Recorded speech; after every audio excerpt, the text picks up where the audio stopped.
Guys, theories. Now, as I said last week when I was making my top 10 mind-blowing One Piece theories breakdown video, which you should definitely give a watch if you haven't, I myself have come up with many a good theory over the years. And I even mentioned how I'm due for another theory vid, so here it is. And for the theory that I'm bringing to y'all today, it's actually a modification of a theory that I made 2 years ago. Damn, it's been 2 years? I know how Luffy's dream ends. The theory in a nutshell stated that the One Piece is, or at least was, a supercontinent, which to some degree we do know is true. Remembering that I made this before the grand reveal in Egghead. It was when Vegapunk was talking about Joy Boy being the first pirate, and I always took first pirate to indicate that there couldn't have been islands before, because if not, pirates aren't traveling island to island. So of course it made sense for it to all just be on one landmass. And then that theory pertained to Oars and the continent pullers, who literally pulled lands apart to make them into islands. And that in the future, Luffy, through some mechanism, would rope all those islands back together to recreate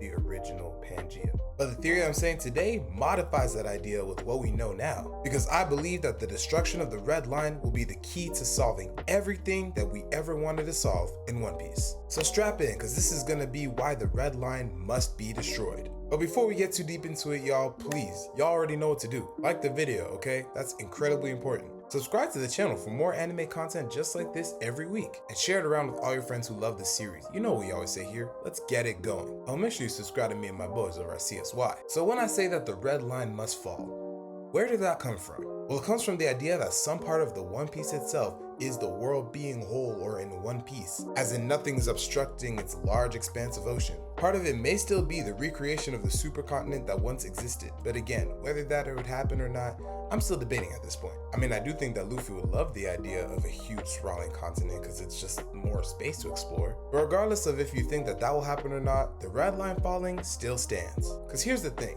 the Red Line is a man-made artificial construct purposefully put in place in order to separate the planet. And if you ever wanted confirmation that we know that the Red Line is man-made, then all you gotta do is look at the Harley text. The first world text literally talks about a serpent of fire being used by the god of the land to cast the world into ruin. And if you're about to tell me, well, the serpent of fire doesn't really mean much, yes it does. Because guess where the only other time we see something being described as a large red snake? That's right.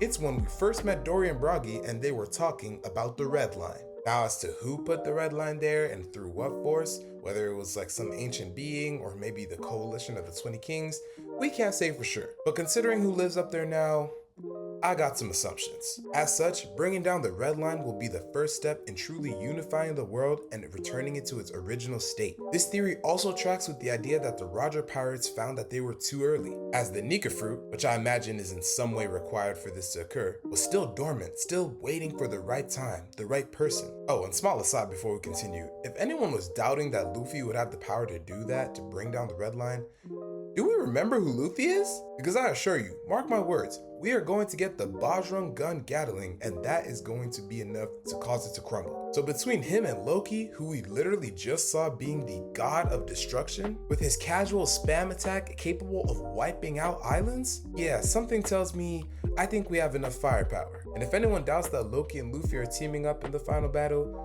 I'll just point you to the mural. Not to mention if Pluton is thrown into the mix somehow, like if Frankie builds it, if that theory comes true, it's wraps. Now of course, if this theory were to come true, a lot of things would click into place. Symbolically, it brings down Mary Joa and with it, the reign of the celestial dragons, showing that they no longer have any influence, any power in the world, and allowing Dragon's revolution to finally come to fruition the way that he intends it to. Because reminder, and yes, we always have to say this reminder with Dragon, the Revolutionary Army's goal is not to do away with the whole government system, because that's just anarchy. What they're getting rid of specifically is the celestial dragons and their corrupted power regimes. Plus remember, we know that the 20 kings of the time established themselves as the world government by literally moving on top of the Red Line and kicking out and eradicating the Lunarians who used to live there. So you know, revenge for that. This would beautifully tie in the whole Fishman Island plotline. If we cast our minds back, we'll remember that Madame Shirley actually predicted that Luffy would be the one to destroy Fishman Island, and everyone was freaking out because Madame Shirley's predictions are never wrong. Well, of course, this would just be a moment of the prophecy being up for interpretation, because of course Luffy is not maliciously or intentionally destroying Fishman Island, but it just so happens to be under the Red Line. So of course, naturally, when the Red Line is brought down, Fishman Island, the location, will also be brought down too. However, However, the saving grace is that Oda already wrote in the perfect solution to that problem, being the preservation of the Noah and the promise that Shirahoshi will harness her power of being able to control the Sea Kings. This would then bring the fishmen up to the surface world, which we know is the dream of a lot of people of their race. It was Jinbei's dream, Otohime's dream, Fisher Tiger's dream. Hell, it's probably what Joyboy was apologizing to the Mermaid Princess for. It was like, imagine a situation where he promised her that her people would be able to live up on the surface with everybody else. But then for whatever reason, he just ended up not being able to fulfill that promise. And if for anyone asking why Joyboy would do that, well, it just makes sense that he thought that he had the capabilities of doing that.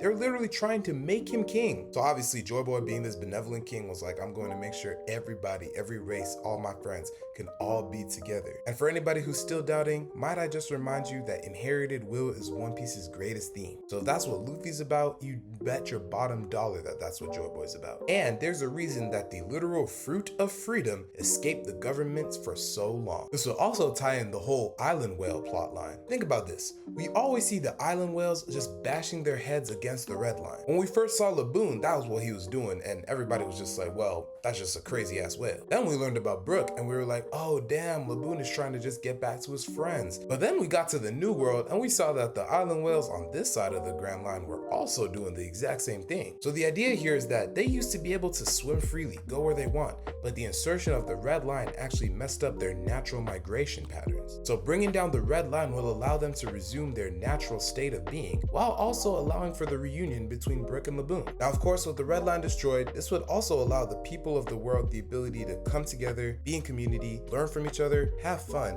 and especially have the freedom to go where they want and do what they want to do, which I believe is what Luffy's true dream actually is. We all know that becoming the Pirate King is not Luffy's dream, and that it's actually just the goal to help him achieve his dream. And of course, most people hypothesize the whole huge world party idea, which I think is partly some of it, but I think because Luffy represents an ideal of freedom, his actual dream is going to be much grander. Something along the lines of, I want the world to be one where people can do what they want to do, go where they want to go, and be free to chase their dreams. Because Luffy especially understands the importance of people's dreams. That's why Blackbeard saying people's dreams never die is still one of the most important and integral parts of the entire One Piece story. And speaking of dreams, I think that almost all, if not literally all, of the Straw Hats' dreams would be accomplished, or at least made easier, by the red line being destroyed. Of course, we just talked about Luffy. It would be a hell of a lot easier for Nami to draw her map of the world if the world was more accessible for her to draw. I also imagine that that's how the All Blue would be created, because naturally there would just be a spot where all of the oceans converge. So that's Sanji. Chopper being a cure-all is made easier because he has access to medicine from everywhere. For Robin, I do think that most of her dream would be completed on Laugh Tale, since that's where, we're gonna find out the history of the world and everything that she wants to know. But I imagine part of what she learns would inform her about the original state of the world anyway. Frankie, of course, in his dream of sailing the Sunny all around the world.